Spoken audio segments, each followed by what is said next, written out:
Sur mon cahier, quand je l'ouvre, il y a marqué mars 2014. C'est dingue. On est le 18 juillet. Donc ça veut dire que moi, j'ai eu le texte en mars 2014. J'ai à peu près travaillé 1 mois sur mes crayons de papier, mon aquarelle, l'échantillonnage, mes budgets, l'achat des tissus, présentation, auteur, metteur en scène, comédien, fournisseur, trouver les bonnes boutiques, trouver les bonnes chaussures, trouver la bonne couturière, la bonne modiste. Et puis après, on a fait un premier essayage, un deuxième essayage. Essayage de contrôle, on en a déjà fait 2. Donc là, on est là aujourd'hui pour contrôler que techniquement, tout est OK pour toi. Visuellement, ça te plaît. Merveilleux, tout va bien. Ce vêtement est fait pour moi, c'est le cas de le dire. Et je me sens très bien dedans. Je peux jouer tout de suite, là. Maintenant, je peux jouer la reine de Batavia, parce qu'elle a un petit accent avec. Voilà. Il faut qu'elle garde son personnage de reine étrangère qui arrive à une réception parisienne et qu'en fait des tonnes. Elle est un peu trop. C'est l'auteur qui m'a dit elle est un peu trop. Voilà. Sauf que voilà, moi je ne ferai pas des tonnes. Hein. La comédienne n'en fera pas des tonnes, ça c'est sûr. Ça c'est sûr, parce que des tonnes plus des tonnes, on ne comprend plus rien. L'auteur, c'est mon premier patron. Donc j'ai demandé un rendez-vous à Eric Emmanuel Schmitt et je suis arrivée avec mes cahiers de travail où tout était peint, échantillonné, où j'avais fait tout mon découpage de mise en scène et de changement et je lui ai tout soumis de façon à ce que lui, de sa Belgique, il n'ait pas de mauvaise surprise à l'arrivée.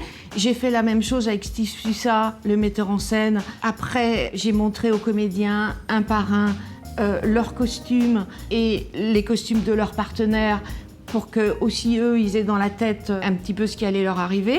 Après, je montre, quand j'arrive au théâtre, aux habilleuses pour qu'elles sachent ce qu'elles vont avoir en main, ce qu'elles vont avoir à faire. Donc je suis en contact un petit peu avec tout le monde.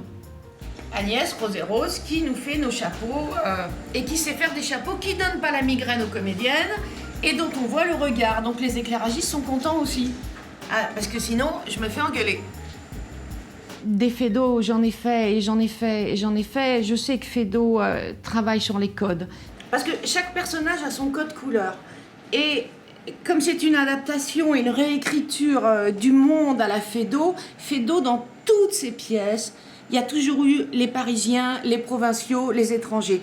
Elle est la reine d'un pays imaginaire, elle est donc étrangère. Elle a donc dans son costume des codes particuliers qui ne sont pas les codes du parisianisme, puisqu'elle vient et demande « c'est comment Paris ? Comment on fait à Paris ?»